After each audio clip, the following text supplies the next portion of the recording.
বন্ধুরা, আজ 25শে ডিসেম্বর বড়দিন, কিন্তু জানেন কি সনাতন হিন্দু ধর্মের একটি বিশেষ দিন তুলসী দিবস। সেই উপলক্ষে নদিয়া জেলার রাখাল রাজা মন্দিরে পালিত হয়ে গেল একটি বিশেষ মহোৎসবের। প্রায় 10 থেকে 15,000 ভক্ত এই মন্দিরে সম্পূর্ণ ফ্রিতে অন্নপ্রসাদ গ্রহণ করলেন।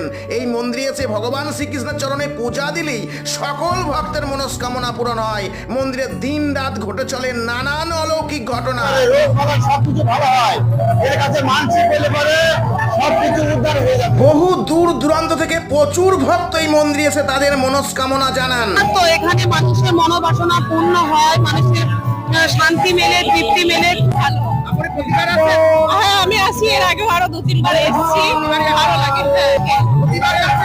হ্যাঁ, আসি। আপনি যদি ভগবান শ্রীকৃষ্ণকে অবহেলা না করেন তাহলে কমেন্টে অবশ্যই জয় শ্রীকৃষ্ণ লিখতে ভুলবেন না। রাধে রাধে। এই মন্দিরের সম্পূর্ণ কাহিনী নিয়ে একটি বড় ভিডিও আমরা নিয়ে আসছি খুবই তাড়াতাড়ি।